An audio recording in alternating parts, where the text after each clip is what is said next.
چونکہ آج عرس کی تقریب ہے، میں نے کہا تھا جمعے میں بھی کہ ہمیں کچھ لوگوں نے کہا کہ آپ عرس کا نام نہ دیں، آپ نام بھی کوئی اور رکھیں، اس نام کو لوگوں نے بڑا بگاڑ دیا ہے۔ تو میں نے کہا بگڑی ہوئی چیز کو سنوارنا چاہیے کہ بالکل چھوڑ دینا چاہیے؟ تو اس کو سنوارنا چاہیے۔ اب یہ نام تو بڑا خوبصورت ہے، ہمارے بزرگوں کا تجویز کردہ ہے، تو ہم اس کو کیسے چھوڑ دیں؟ نام بھی یہی رہے گا، اور انشاءاللہ تعالی اس کی اصل مقاصد کی طرف سفر شروع ہوگا۔ عزیز بھائیو، عزیز دوستو، یہ اس کی تقریب ہے، اور میں جیسے کہ آپ سے عرض کر رہا ہوں کہ آپ الحمدللہ اپنی مصروفیات چھوڑ کے عین وہ ٹائم جو بڑا مصروف ہے تشریف لائے ہیں، تو اب آپ کو ذرا محب بھی رہنا چاہیے بات کے اندر۔ اب ذرا دائیں بائیں کی سوچیں۔ یہ بات کسی شاعر نے کہی تھی کسی کے لیے، اس نے کہا تھا زندگی میں وہ عجیب لمحہ تھا، وہ میرے ساتھ تھا پر میں تنہا، وہ ساتھ بیٹھا تھا پر حاضر نہیں تھا۔ تو عرس کی جو تقریبات ہوتی ہیں، مشائخ کی جو محافل ہوتی ہیں، اس میں جسم سے زیادہ دل کی ضرورت ہوتی ہے، اور وجود سے زیادہ روح کی حاجت ہوتی ہے۔ تو ان دو چیزوں کے ساتھ آپ یہاں تشریف رکھیے۔ میرے عزیز دوستو، قرآن مجید سورہ توبہ میں سے میں نے آیت پڑھی ہے، اللہ کریم نے فرمایا یا ایھا الذین آمنوا اتقوا اللہ وکونوا مع الصادقین، اے ایمان والو اللہ سے ڈرو اور سچوں کی سنگت اختیار کرو، اچھوں کی صحبت اختیار کرو۔ انسان نیکی شروع کرتا ہے پر نیکی پہ قائم نہیں رہ پاتا جب تک اسے اچھی صحبت میسر نہ آئے۔ لوگ بڑی تیزی کے ساتھ آتے ہیں مذہب کی جانب، پر وہ قائم نہیں رہ پاتے، اس لیے کہ کوئی پوچھنے والا نہیں ہوتا، کسی کی ڈیوٹی نہیں لگاتے جو انہیں پوچھے۔ ڈاکٹر جو کہتا ہے نا کہ 15 دن کے بعد آنا، 20 دن کے بعد آنا، تو وہ جاتے پہلا سوال یہ کرتا ہے کہ آپ نے پرہیز کی تھی، دوائی ٹائم پہ لی تھی، میں نے جو احتیاط بتائی تھی وہ آپ نے کی تھی۔ تو ڈاکٹر اور طبیب جو ہوتا ہے اس کا مقصد یہی ہوتا ہے کہ انسان اس کے تجویز کردہ سارے اصولوں پر عمل کرے۔ ہم کوئی روحانی طبیب رکھتے ہی نہیں کہ جو ہمیں پوچھے کہ تو نے نماز پڑھی کہ نہیں، تو مسجد گیا کہ نہیں، کوئی رکھتے ہی نہیں۔ ہمارے بزرگ سینکڑوں اور ہزاروں میل کا سفر کر کے جاتے تھے اور کسی اللہ والے کی صحبت اختیار کرتے تھے۔ چونکہ ہمیں اہمیت نہیں اب ان چیزوں کی، کچھ بد مذہبوں نے حالت خراب کر دی ہے، وہ کہتے ہیں قرآن سنت ہی کافی ہے، حالانکہ خود سندے اپنے مولویوں سے لیتے ہیں، بیٹھتے جا کے ان کے پاس ہے اور جھوٹ بولتے ہیں۔ اور کچھ ہم خود بھی بڑے سمجھدار ہو گئے، ہمیں اہمیت نہیں ان چیزوں کی، لیکن حضرت سعدی اور ملا رومی جیسے بڑے لوگ پتہ کیا کہتے تھے؟ یک زمانہ صحبت با اولیاء، یک زمانہ یعنی ایک گھڑی کی صحبت، کتنی دیر کی؟ میں نے کہا کہ ہمیں وہ اہمیت ہی نہیں جو بزرگ بیان کرتے، کہتے یک زمانہ صحبت با اولیاء بہتر از 100 سالہ طاعت بے ریا، فرماتے بغیر ریاکاری کے 100 سال نفل پڑھنے سے بہتر ہے تو کسی ولی کے پاس ایک لمحہ گزار کے آ جا۔ اور طاعت بے ریا، ایسی عبادت جس میں ریاکاری نہ ہو، وہ 100 سال تو نفل پڑھے تو اس سے بہتر ہے۔ مجدد الفسانی نے مکتوبات شریف میں فرمایا، کسی نے کہا حضور نفل پڑھوں کہ پیر کے پاس بیٹھوں؟ فرمایا نہیں، ضروری نماز پڑھ، باقی سارا وقت اپنے شیخ کے پاس گزارا کر۔ اس نے کہا حضور یہ آپ کیا کہہ رہے ہیں؟ تو آپ فرمانے لگے نفلوں میں تو شیطان تیرا پیچھا کرے گا، وہاں تو شیطان تیرا پیچھا کرے گا، اور جب تک تو شیخ کے پاس رہے گا وہ تجھے ہتھیار عطا کرے گا اس ظالم سے بچنے کے، وہ تیری تربیت کرے گا، وہ تیری نگرانی کرے گا، وہ تیری حفاظت کرے گا۔ عین اس وقت جب گمراہی تیرے قریب آئے گی تو ٹیلی فون کی گھنٹی بج جائے گی، گویا وہ تجھے بلا لے گا کہ اب آجا لوٹا۔ تو یاد رکھے صحبت صلحاء، پیری مریدی چلو ٹھیک ہے، اس کے اندر بڑی قباحتیں آئی ہیں، پڑھا اس کے اندر بے چینی اور کرب کا عالم ہے۔ تو میں اکثر یہ کہتا ہوں کہ کالجوں اور یونیورسٹیوں کے اندر بھی تو نشہ بکتا ہے نا، اب کالج بند تو نہیں کر دیا ہم لوگوں نے۔ اگر یونیورسٹی میں کالج میں نشہ بکتا ہے تو نشہ بند کیا جائے گا کہ کالج بند کر دیا جائے گا؟ دیکھیں نا میرے عزیز، اگر کوئی ڈاکٹر میڈیکل ریب والوں سے مل کے جعلی دوائی لے کے دیتا ہے، وہ کچھ سہولت لے کر کے غلط دوائی ایڈوائز کرتا ہے اپنے نفع کے لیے، کمپنی سے ملا ہوا ہے، اب اس چیز کو بند کیا جائے گا یا یہ شعبہ ہی بند کر دیا جائے گا؟ ہمارا عجیب مسئلہ ہے کہ ہم کہتے ہیں جی یہ بس یہ ختم ہے جی، اب کوئی نہیں، تو ٹھیک ہے آپ دوائی کھانا بھی چھوڑیں، بچے کو کالج پڑھانا بھی چھوڑیں، پھر اب تو لوگ کھانے پینے کی چیزوں میں ملاوٹ کر رہے ہیں تو کھانا پینا بھی بند کر دیں۔ ملاوٹ ختم کی جاتی ہے بھائی، شعبے نہیں بند کیے جاتے۔ طریقت کے شعبے میں اگر برے لوگ آ گئے ہیں تو اچھے بھی ہیں، الحمدللہ اچھے بھی۔ اور میں نے یہ کہا تھا، پھر دہراتا ہوں، اس امت میں ولیوں کا ہونا یہ اس دین کی صداقت کی علامت ہے۔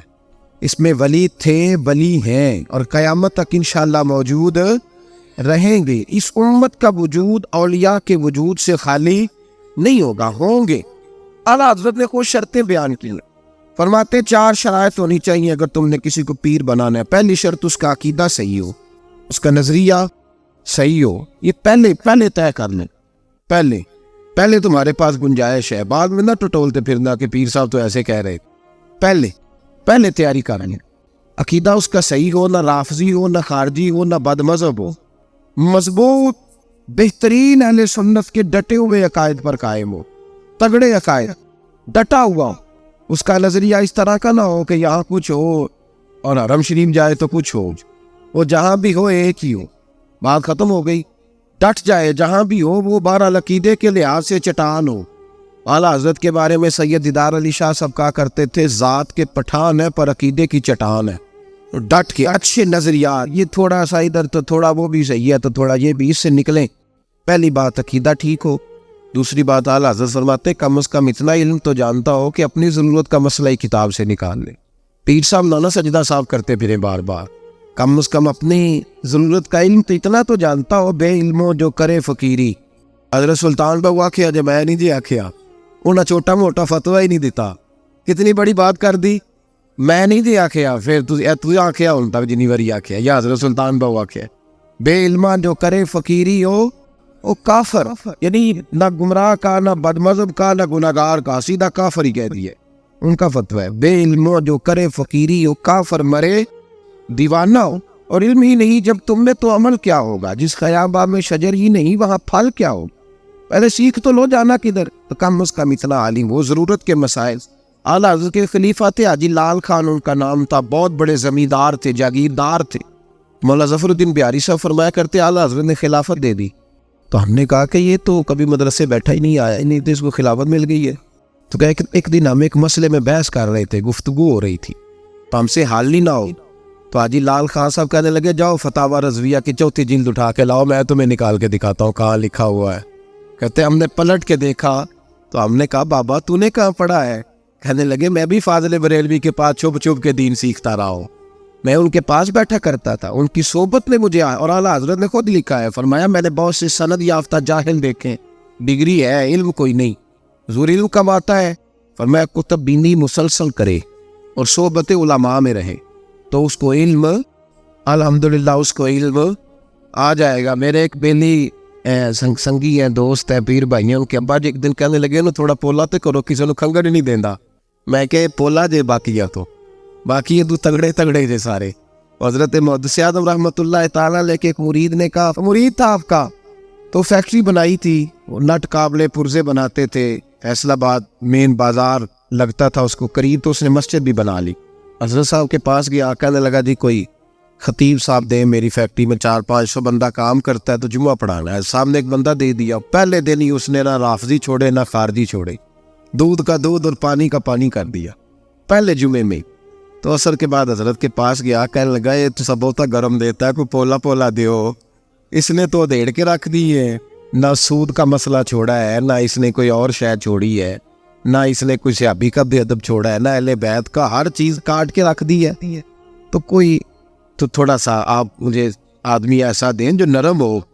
تو حضرت محدث اعظم فرمانے لگے کیا بناتے ہو فیکٹری میں؟ اس نے کہا جی پرزے بناتا ہوں۔ فرمانے لگے میری بھی فیکٹری ہے، میں بھی پرزے بناتا ہوں، اور جو سب سے کمزور پرزہ تھا وہ میں نے تجھے دیا ہے، اگر اور کو لینا تو اسے تگڑے ہے پیچھے، یہ ابھی سب سے کمزور دیا ہے، سب سے کمزور وہ رضا کے نیزے کی مار ہے کہ عدو کے سینے میں غار ہے، کسے چارہ جوئی کا وار ہے کہ یہ وار سے پار ہے۔ فرمایا پہلی بات یہ کہ وہ عقیدہ ٹھیک ہو، دوسری بات بقدر ضرورت علم جانتا، اور تیسری بات یہ کہ باقاعدہ کئی مرید ہو، نرا سجادہ نشین نہ ہو۔ اعلیٰ حضرت کے سلسلہ میرا خیال ہے سارے سلاسل میں ہی ایسے ہے، تمام سلاسل طریقت میں، کہ باقاعدہ خلافت لکھ کے دی جاتی ہے، اس کی سند ہوتی ہے باقاعدہ۔ اب بہت سارے سجادہ نشین نظر آتے ہیں جو نہ کبھی ابا جی سے مرید ہوئے، نہ کبھی ان کے پاس بیٹھے، بعد میں گدی نشین بن کے بیٹھ گئے، تو نہ گدی کا کچھ بچا نہ نشینی کا کچھ بچا، دونوں چیزیں ٹوٹ پھوٹ کا شکار ہو، باقاعدہ بیعت ہو۔ اور چوتھی شرط اعلیٰ حضرت نے یہ لگائی کہ اعلانیہ گناہ نہ کرتا ہو، فاسق مولن نہ، یعنی ایسا اس کے اندر جرم نہ پایا جائے جیسے داڑھی کٹوانا یا منڈانا یا مٹھی سے چھوٹی کرنا یا اعلانیہ کوئی ایسا کام کرنا جو فسق ہو. اعلانیہ گناہ نہ کرے. ہاں انسان ہے، اگر کوئی غلطی ہے تو وہ جانے، اس کا رب جانے. جاسوسی کی بھی ہمیں اجازت، بر اعلانیہ اگر صحیح ہے تو 4 شرطیں ہیں تو اس کی بیعت کرو. تو فرمایا اب تم مرید ہو جاؤ. اب اگلے سوال کا جواب بھی اعلیٰ حضرت دیتے ہیں. 4 شرطیں سمجھ میں آ گئی آپ حضرات کی؟ کہ کہتے ہیں پانی پیے پون کے تے پیر پڑیے. تو پہلے چون لو اچھے طریقے سے، اچھے طریقے سے. ٹٹولنے کا وقت پہلے ہے، بعد میں پھر ٹٹولنا نہیں، بعد میں تو ماننا ہے سیدھا سیدھا. پھر ٹٹولنے کا ٹائم ہے، پھر ماننا ہے، پھر مانتے ہی جانا ہے. 4 شرطیں اس کے اندر اگر پائی جاتی ہیں تو مرید ہوئے. تو کہا حضور بیعت کس کو کہتے ہیں؟ تو اعلیٰ حضرت فرمانے لگے بیعت کا معنی بک جانا. بیعت کا معنی حضور کس طرح؟ حضرت ابو الحسن خرقانی کے ایک مرید نے کہا حضور آپ کو پیر بنایا ہے تو جو میں چاہتا تھا وہ ہوا نہیں. فرمانے لگے تو نے مجھے تو پیر بنایا پر خود نہیں نا تو مرید بنا. اللہ کرے تو مرید بھی بن جاتا، تو مرید بھی بنتا. حضور غوث اعظم نے فرمایا جو میرا مرید ہے بغیر توبہ کے مرے گا نہیں، اللہ اسے توبہ کی توفیق دے گا قیامت تک. پر شرط یہ ہے کہ وہ مرید بھی تو بنے نا. وہ مرید بھی اسے سیدھا نام بھی نہ لینا آتا ہو، اسے کبھی یاد بھی نہ کیا ہو بھولے سے. اعلیٰ حضرت فرمانے لگے بیعت کا معنی بک جانا. تو حضور کس طرح؟ اس کی بھی تشریح فرمائی. آپ فرمانے لگے پھر اپنے پیر کے ہاتھ میں اس طرح ہو جائے اس طرح مردہ ہوتا ہے غسل دینے والے کے ہاتھ. اگر غسل دینے والے کا دل کرے تو پہلے منہ دھوئے، دل کرے تو پہلے پیر دھوئے. یہ اعلیٰ حضرت تشریح کر رہے ہیں. اور آپ کو ایک مزے کی بات بتاؤں، جب فتویٰ لکھتے تھے، جب جزیات فقہ کے بیان کرتے تھے تو یہ خشک کام ہے، لوگ خشک ہو جاتے ہیں. لیکن اعلیٰ حضرت جب اس قلم کو چھوڑ کے نعت لکھنے بیٹھتے تھے تو پھر سب سے بڑے ادیب نظر آتے. اور پھر جب طریقت کے مسئلے چھیڑتے تھے تو سب سے بڑے صوفی نظر آتے. فرمایا اس طرح ہوتا ہے کوئی مرید اس طرح کہ جس طرح پیر کہے ویسے ہی. وہ تو کئی دفعہ مشورہ دیتا ہے آگے. ہم لوگ اس طرح کے مرید ہوتے ہیں آج کل کے زمانے میں کہ پیر صاحب کے سامنے مشاورت کرتے ہیں. ہم کہتے ہیں جناب وہ نہیں، اس طرح بھی تو ہوتا ہے نا حضرت، آپ سے آنے ہو جائے. اس طرح کر کے چلے. جب تک انسان طریقت کے شعبے میں پورے طریقے سے، پہلی بات تو یہ یہاں لوگوں کا ایک پیر ہی نہیں ہوتا، ایک پیر نہیں. اعلیٰ حضرت سے کسی نے پوچھا 2 پیر ہو سکتے ہیں؟ فرمایا 2 باپ ہو سکتے ہیں؟ اس نے کہا نہیں. تو فرمایا 2 پیر کیسے ہو گئے؟ ہاں چاچا بن سکتا ہے، چاچے 50 بنا لو، کسی اور کے پاس بھی بیٹھو، اگر تمہیں کوئی وہاں سے خیر کی بات ملتی ہے تو جاؤ، حرج نہیں. لیکن بحیثیت چاچے کی، بحیثیت والد کے لیے کہ والد ایک ہو اور اسی کے ساتھ انسان کو جڑا رہنا چاہیے. تو طریقت کے اسباق آپ کی خدمت میں عرض کر رہا ہوں، یاد رکھ. مرید ہی نہیں ہوتے ہم. میں اپنے جیسے لوگوں کی بات کرتا ہوں، علماء کی بات نہیں کرتا. حضرت علامہ فیض احمد ویسی صاحب فرمایا کرتے تھے تاجر، سیاستدان اور مولوی اس کا پیر کوئی نہیں ہوتا. یہ سیاسی بیعت کرتا ہے، یہ دیکھتا ہے جس علاقے میں زیادہ مرید ہے، جس پیر صاحب کے، یہ مولوی انہی کا مرید ہو جاتا ہے. کہتا چلو مینوں پیر پائی سمجھیں گے تو میرے ساتھ دیں گے. سیاسی بیعت تو کیا ملے گا اس شخص؟ یہی حال تاجر اور سیاستدان کرتے ہیں. وہ تاجروں اور سیاستدانوں نے جس طرح ایک گنڈا بھی رکھا ہوتا ہے اور جس طرح انہوں نے ایک سیاسی رشتہ بھی رکھا ہے، اس طرح ایک پیر بھی رکھا ہوتا ہے نسبت ثابت کرنے کے لیے. پیر جو میں کہہ رہا ہوں میں صحیح کہہ رہا ہوں، پیر پکڑا نہیں ہوتا، پیر رکھا ہوتا ہے. پیر رکھا ہوتا ہے. وہ میرے سامنے بھی ایک صاحب نے کہا اساں بھی پیر رکھے نے. وہ میں کیا تسا پیر رکھے نے، سانو پیرا نے رکھے ہیں. فرق تو کافی زیادہ ہے نا جی. تسا پیر رکھے نہیں تے سانو، اس میں فرق ہے نا جناب. تو کافی خاصا فرق ہے دو اس جملے کے اندر. تو یاد رکھے طریقت کے شعبے کے اندر جب تک آپ اس طرح نہیں ہوتے آپ کو کیسے کچھ ہے ملے. دیکھیں نا ایک سادی مثال دیتا ہوں. میں نے شروع میں کہا تھا آج کی محفل میں وجود کے ساتھ نہ بیٹھنا، دل اور روح کے ساتھ بیٹھنا ہے. ڈاکٹر ہوتا ہے MBBS، اس کے پاس شیخ الحدیث صاحب چلے جائیں نا، مفتی اعظم شیخ الحدیث، تو ڈاکٹر کے پاس چلے جائیں تو وہ ڈاکٹر جا کہتا منہ کھولو جی. منہ کھولتا کہتا نہیں تھوڑا اور کھولو. کھولتے ہیں کہ نہیں؟ کیا کہتے ہیں ڈاکٹر؟ تو کہتے میں سیاڑا بیڑا بندہ، تو مینوں کہڑے کام لاتا ہے. بلکہ وہ اب ڈاکٹروں نے نا وہ لکڑی کا چمچہ رکھا ہوتا ہے، منہ میں ڈالتے کہتے ہیں آ کرو. وہ سیاڑا بندہ آ کر رہا ہوتا ہے. پھر ڈاکٹر پیچھے رکھتا ہے وہ آلہ، تو کہتا ہے سانس لو. لینا پڑتا ہے کہ نہیں؟ نہیں تسی تے نہیں لینا، بول دے ہی نہیں تے. تو آکھنا نا جناب گولی دینی جے تے دیو، نہیں تے آپ جا دے دا. لینا پڑتا ہے کہ نہیں سانس؟ اگر وہ کہے نہیں لینا تو جی سیاڑے پیڑے بندے کو کوئی جناب کل 5 بجے آ جانا، تیرا پیٹ کاٹنا ہے، آپریشن کرنا ہے، تو وہ کیا کہے گا؟ میں پڑھا لکھا آدمی ہوں، تو کیا کر رہا ہے؟ خدا کے بندے، ایک ڈاکٹر دیکھیں نا، یہ جی منہ کھولنا، اونچا سانس لینا، ہلکا لینا، یہ بچوں کی طرح انسان عجیب نہیں لگتا؟ لیکن اگر ایک ڈاکٹر کہتا ہے تو کرنا پڑتا ہے کہ نہیں؟ یہ پیر صاحب آکم دے نہیں کرنا چاہیے؟ او بھائی میرے، اس کو یاد رکھو، ان چیزوں کو سمجھو، ہم کرتے نہیں۔ ہمارے مشائخ نے پیروں میں زنجیریں ڈال کے کسی کو کہا۔ اور آپ کو ایک مزے کی بات بتاؤں، میرا کوئی پیر بھائی کبھی یہ دعویٰ نہیں کر سکتا کہ اس پہ اس طرح کی سختی ہوئی ہو۔ کئی دفعہ مجھے خود کہا جاتا ہے کہ آپ کس طرح کا سلوک کرتے ہیں، اس طرح تو مرید پیروں کے ساتھ کرتے ہیں، ٹائم ہے تو آ جاؤ، وقت ہے تو۔ مزاج ہی نہیں، ہمارے بزرگوں نے سکھایا ہی نہیں۔ میں نے اپنے استاد سے پوچھا کہ حضور دل کھنچا کیوں چلا آتا ہے؟ تو فرمانے لگے ہمارے مشائخ پیار کرتے ہیں، ہمارے پاس جو زنجیر ہوتی ہے وہ محبت کی زنجیر ہوتی ہے، اور جو محبت کی زنجیر میں نہیں نہ بن سکا وہ لوہے میں بن سکتا ہی نہیں، سوال ہی نہیں پیدا ہوتا۔ اس کی دلیل ایک واقعہ سناتا ہوں، خواجہ معین الدین اجمیری، عطائے رسول ہند الولی حضرت خواجہ معین الدین اجمیری رحمت اللہ تعالی علیہ۔ میرے حضرت صاحب فرمایا کرتے ہیں، ہم کٹر قادری ہیں، پر ہم کھل کے یہ بات مانتے ہیں کہ ہندوستان کے بادشاہ کا نام معین الدین اجمیری ہے۔ یہ ببانگ دول مانتے ہیں۔ بہرحال ہند الولی حضرت خواجہ اجمیری ہیں۔ خواجہ اجمیری جب نئے نئے آئے نا یہاں اجمیر شریف میں، آپ نے خیمہ لگایا تھا، کپڑے کا خیمہ لگا کے اس میں رہتے تھے۔ تو ایک نوجوان تھا، وہ باہر رہتا تھا اجمیر سے، تو وہ آیا کچھ دنوں کے لیے، پڑھائی سے فارغ ہو کے، اجمیر کا رہنے والا تھا لیکن باہر رہتا تھا۔ جب یہاں آیا نا، وہ عصر کے بعد وہ گزرتا خواجہ اجمیری کے خیمے کے سامنے سے، جھونپڑی کے سامنے سے، تو خواجہ صاحب عصر کے بعد بیٹھ کے رویا کرتے تھے۔ عاشق دا کامی رونا تونا، بنا رویو نہیں منظوری، اے عاشق سدا ہی روندا رہندا، پاویں وصل ہوئے تے پاواں دوری۔ تو نوجوان بڑا سادہ سا تھا، بچپن میں والد فوت ہو گئے، صرف ماں ہی ماں تھی۔ ایک دن اماں سے جا کے کہنے لگا، یہ مسلمانوں کا سادھو روتا کیوں ہے؟ اماں کہنے لگی، مجھے کیا پتا۔ بچہ کہتے میرے اندر تجسس بڑھ گیا کہ بابے سے پوچھوں تو صحیح کیوں روتا ہے۔ 2 4 5 10 دفعہ میں گزرا، ایک دن بے چین ہو کے میں کمرے میں چلا گیا اجرے میں، تو میں نے کہا بابا کیوں روتے ہو؟ کہنے لگے مجھے اپنے شیخ کی یاد آتی ہے، مجھے یاد آتی ہے۔ تو وہ بچہ کہتا ہے مجھے اس وقت تک پتہ نہیں تھا کہ محبت میں بھی رویا جاتا ہے، میں سمجھتا تھا رونا صرف دکھوں میں آتا ہے۔ شیخ کی یاد آتی۔ حضرت عائشہ صدیقہ رضی اللہ تعالیٰ عنہ فرماتی ہے، جس دن نبی پاک صلی اللہ علیہ وسلم رات کے وقت ہمارے گھر آئے نا، اور حضور نے فرمایا ابو بکر چل تو نے میرے ساتھ مدینے جانا ہے، تو میں نے جناب صدیق اکبر کو روتے دیکھا، تب مجھے پتہ چلا کہ محبت میں بھی بڑا رونا آتا ہے، محبت میں بھی رویا جاتا ہے۔ فرماتے خواجہ اجمیر سے وہ نوجوان کہنے لگا، بابا پیار میں بھی رویا جاتا ہے؟ کہا ہاں۔ کہنے لگا میں نے بھی رونا ہے۔ تو آپ فرمانے لگے 2 شرطیں ہیں کہ کلمہ پڑھ جا، دوسرا میرا مرید ہو جا، آ جائے گا رونا۔ کہتے بلاؤ سی لگ گئی، کبھی آنسو دیکھے ہی نہیں تھے۔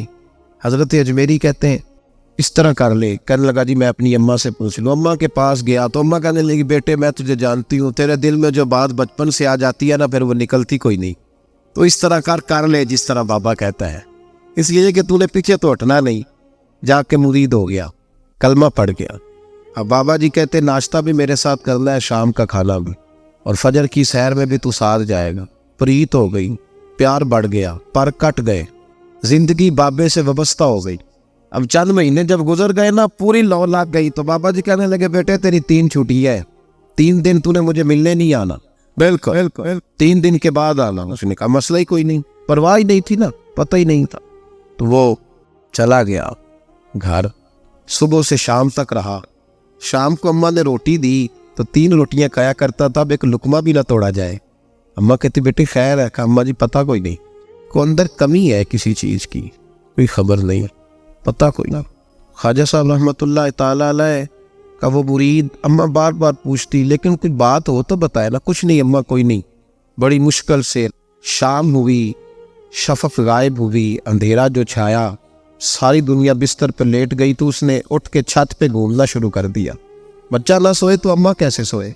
اماں بھی چھت پہ آئی، کہا بیٹے کیا بات ہے؟ کہا اماں پتہ کوئی نہیں، کوئی میری نیند اڑا کے لے گیا ہے۔ بیٹے تو نے روٹی بھی نہیں کھائی؟ کہا اماں کوئی نہیں پتہ، کوئی پتہ تھا۔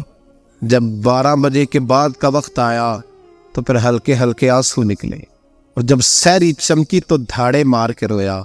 بیٹے کیا ہوا؟ کہنے لگا اماں میں نے بابا جی کے پاس جانا ہے، اسے کہے مہربانی کرے میں نہیں, یہ جدائی میرے بس کا روگ نہیں, اب نہیں, میں نہیں رہ سکتا. فجر کی نماز پڑھ کے تو اماں گئی, کہنے لگی مہربانی کر اسے بلا. تو بابا جی کہنے لگے اسے کہ ابھی تو ایک دن گزرا ہے, ابھی تو وقت بڑا پیچھے ہے, ابھی ٹائم ہے.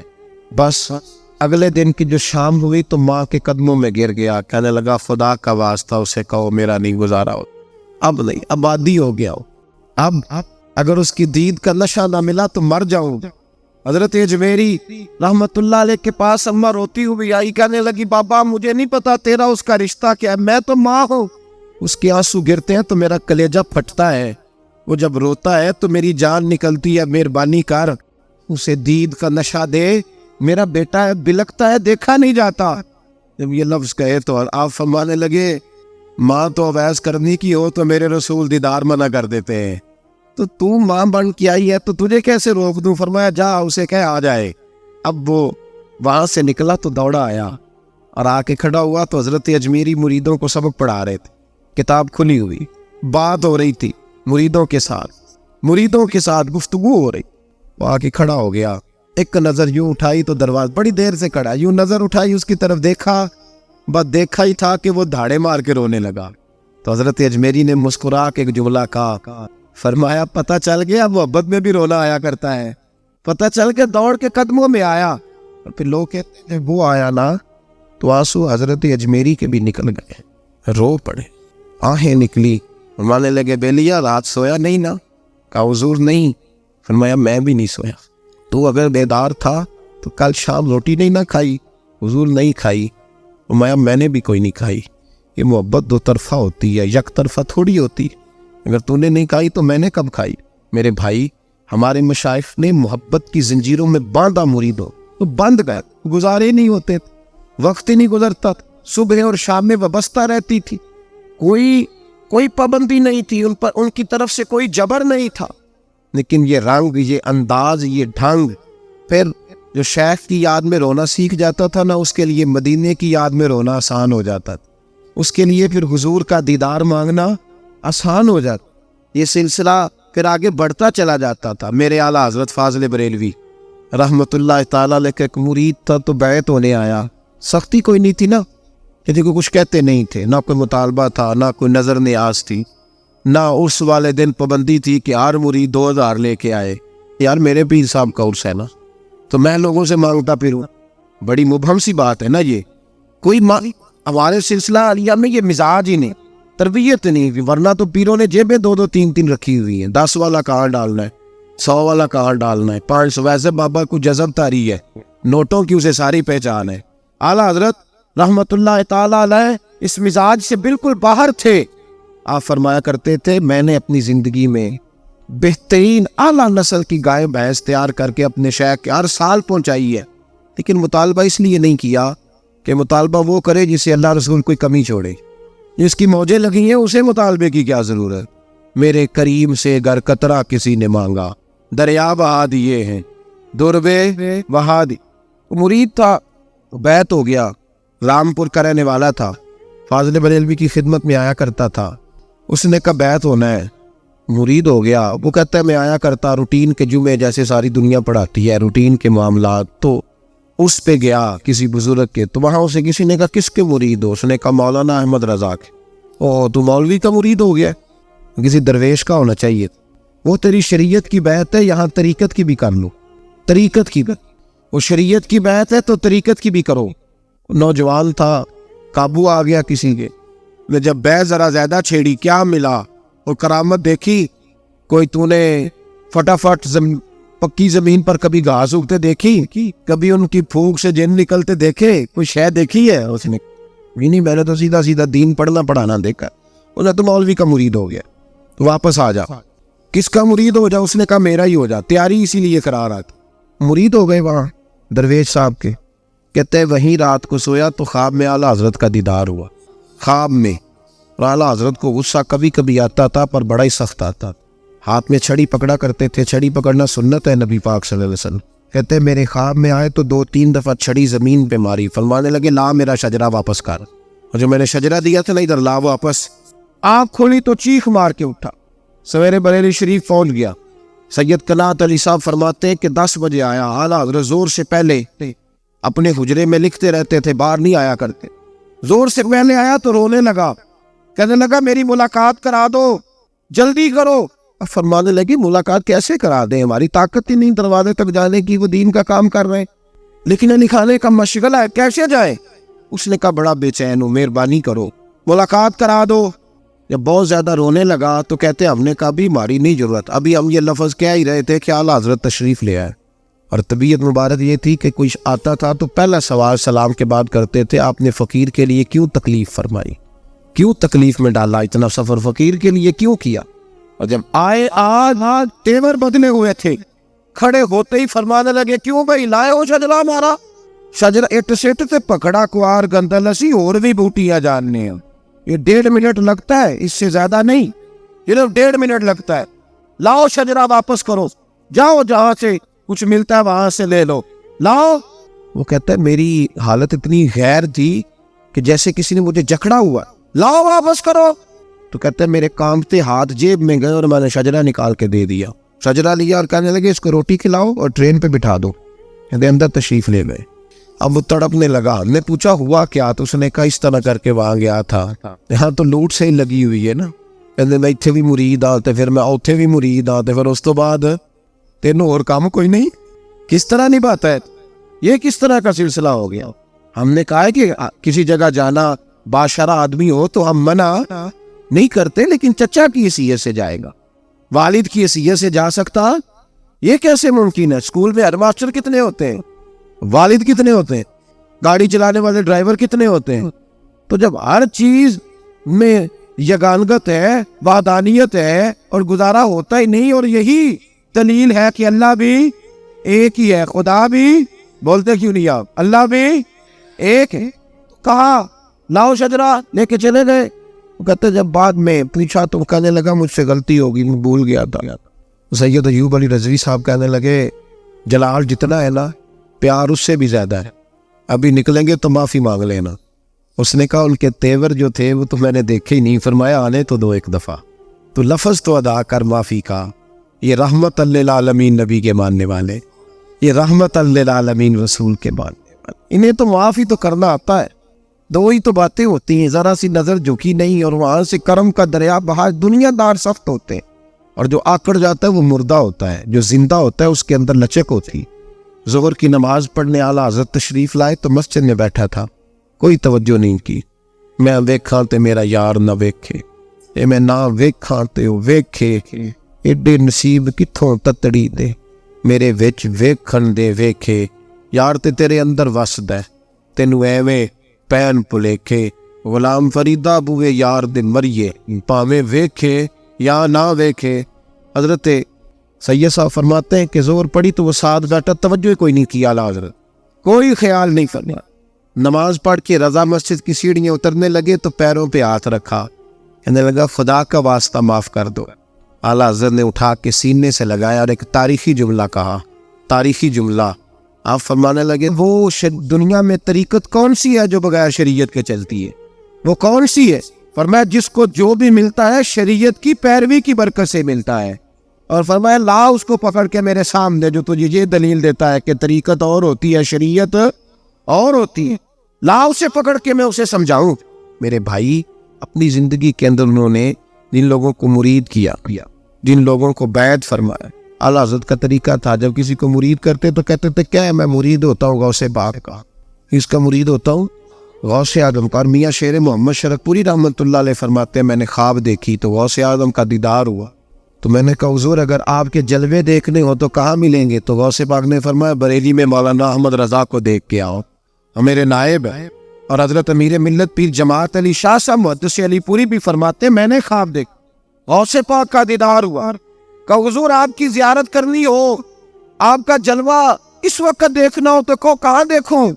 تو انہیں بھی غوث پاک نے فرمایا بریلی شریف چلے جاؤ، شاہ احمد رضا کا دیدار کر کے آؤ. یہ بعد میں کچھ لوگ آئے ہیں بیچارے، بعد میں ان کو نہ شعور ہے، کہتے ہیں تو مولوی تھے، وہ تو مولوی تھے درویش نہیں تھے. تو تم درویش ہو؟ سیدھی سورت فاتحہ پڑھنی نہیں آتی، 2-4 لفظ تمہیں کہا جائے دین کے بارے میں بتاؤ، اس پر تمہیں بالکل بھی ایسے غش آتا ہے جیسے کسی نشئی کو آتا ہے، اور بات کرتے ہوئے امام احمد رضا کے بارے میں ڈرنا چاہیے اللہ تبارک و تعالی۔ اتنا بڑا شخص شیخ الاسلام خواجہ قمر الدین سیالوی رحمۃ اللہ علیہ فرمایا کرتے تھے، امام احمد رضا فاضل بریلوی کسی ایک سلسلے کے پیشوا نہیں ہے، وہ تو اہل سنت کے امام ہیں، جو سنی ہے اس کے وہ امام ہے، بات ختم ہو گئی۔ اعلیٰ حضرت فاضل بریلوی رحمۃ اللہ تعالی علیہ مرید جب تو کہا کہ میں مرید ہوتا ہوں، بولیے مرید ہوتا ہوں غوث پاک کا، میں مرید ہوتا ہوں غوث پاک کا، تو وہ شخص جو تھا نا، میں نے کہا نا کچھ عقل مند بھی مل جاتے ہیں جو لفظ پکڑتے ہیں باتیں کرتے ہیں، کہنے لگا جی میں تو آپ کا مرید ہوتا ہوں۔ فرمایا نہیں تو کیا میں غوث پاک کا ہوں؟ کہا جی میں تو آپ کا ہوتا ہوں۔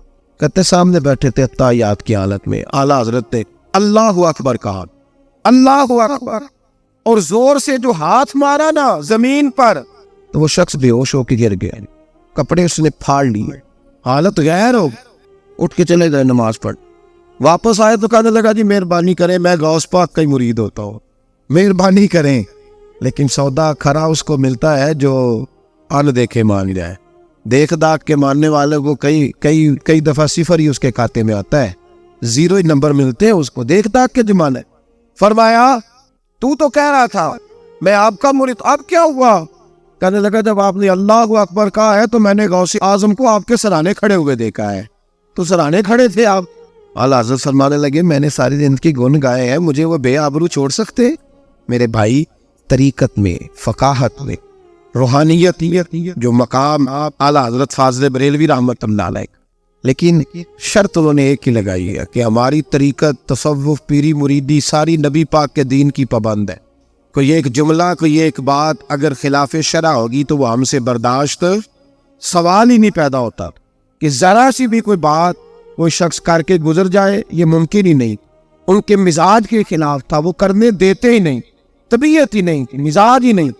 اعلیٰ حضرت امام اہل سنت مولانا شاہ امام احمد رضا فاضل بریلوی، جب انسان اس حد تک جاتا ہے نا دین کی خدمت میں، پھر اللہ تعالیٰ اس کی حفاظت فرماتا ہے، پھر اللہ اسے کرامات بھی عطا فرماتا ہے، ان کی بے شمار کرامات تھی۔ ایک نواب صاحب تھے جودن پور کے رہنے والے، ان پہ ایک جھوٹا مقدمہ قائم ہو گیا، اور جھوٹے مقدمے میں انہیں سزا ہو گئی۔ بہت سارے لوگ ہیں جو بے گناہ کہتی ہیں، کئی ملکوں میں ہیں، میں نے صبح بھی آپ سے دعا کرائی تھی، ہمارے ایک عزیز ہیں لیبیا میں پریشانی کا شکار ہے، اور میری 2-3 دن سے فقط یہ دعا نکل رہی ہے کہ اللہ جلدی ان کے لیے اسباب پیدا فرمائے۔ دہشت گردوں کے ہاتھوں لوگ بڑے بڑے مجبور ہیں، آپ سارے دعا کیجئے گا اللہ پاک انہیں بھی آسانی عطا فرمائے، اور بھی اتنے لوگ بے گناہ قیدی ہیں اللہ سب کو رہائی اور نجات عطا فرمائے۔ تو وہ بے گناہ قید تھے، نواب صاحب مرید تھے اعلیٰ، تو اعلان ہو گیا کہ پرسوں صبح 7 بجے ان کو پھانسی لگایا جائے گا، تختے پہ لٹکا دیا جائے گا۔ گھر والوں کو آخری ملاقات کے لیے بلایا، گھر والے جب ملاقات کرنے آئے تو نواب صاحب کہنے لگے ناشتہ تیار رکھنا، روٹی گھر آ کے کھاؤں گا، ناشتہ تیار رکھنا، روٹی سویرے ہاں گھر آ کے کھاؤں گا، منم غلام علی حیدری ام قادری دمز احمد رضا کا میزنم، تیار رکھنا، روٹی گھر کھاؤں گا۔ انہوں نے کہا جناب آپ کی پھانسی ہے سویرے۔ انہوں نے کہا میں کہہ رہا ہوں روٹی گھر آ کے کھاؤں گا۔ کیا ہو گیا؟ بچے پتہ کیا کہہ رہے ہیں، بچے ان کے بیٹے جوان کہنے لگے ابا جی کا کوئی ذہنی مسئلہ بن گیا ہے، بندے کو پتہ ہونا سویرے مر جانا ہے تو اس کے حالات اس طرح کے ہو جاتے ہیں۔ رشتہ دار بھی سارے کہنے لگے کہ وہ بچے روتے ہیں، بیوی روتی ہے، تو کہتے کیوں روتے تو میں کہا نا روٹی گھر آ کے کھاؤں گا، چلو بھاگ جاؤ، ناشتہ تیار کر کے رکھنا۔ انہوں نے کہا نواب صاحب کھسک گئے تھوڑے سے، اس لیے کہ اس حالت میں ہو جاتے، کمی بیشی ہو جاتی ہے۔ عین وہ وقت آ گیا، لاش کے لیے گھر والے آ گئے، تختہ دار پہ لٹکایا جانے لگا، جلاد بٹن دبانے لگا تھا کہ ایک آدمی دوڑا آیا، اس نے کہا چونکہ انگریز کی حکومت تھی، اس نے کہا ملکہ وکٹوریا کی تاج پوشی کی خوشی میں آج جس کو پھانسی ہونے والی تھی سب کی معاف کر دی گئی ہے، لہذا سارے گھروں کو جاؤ۔ وہ نواب صاحب تخت سے اترے، بیٹھے، بگی لاش لینے آئی ہوئی تھی، 2 گھوڑے، وہ بیٹھے، لوگ ان کے دروازے پہ اکٹھے تھے کہ میت آ رہی ہے۔ کہا بیوقوف، وہ کل نہیں کہا تھا کہ ناشتہ گھر آ کے کروں گا، ناشتہ گھر آ کے کروں گا، کل نہیں کہا تھا، کیوں تماشا لگایا بین کرنے والے، چلو لگاؤ دسترخوان۔ لوگ کہنے لگے نواب ایک دن پہلے ہی بتاتا تھا، ہمیں بھی بتا بات کیا تھی، تو کہنے لگے امام احمد رضا کا مرید ہوں، امام احمد رضا کا مرید ہوں۔ کل میں نے رو کے کہا حضور میں لوارث ہے کہ مجھے پھانسی لگ جائے اور بے گناہ ہی لگ جائے. اعلیٰ حضرت رحمت اللہ علیہ میری خواب میں آئے تو کہنے لگے کیوں پریشان ہوتا ہے, تجھے پھانسی نہیں لگے گی, تو ناشتہ گھر آ کے کھائے گا.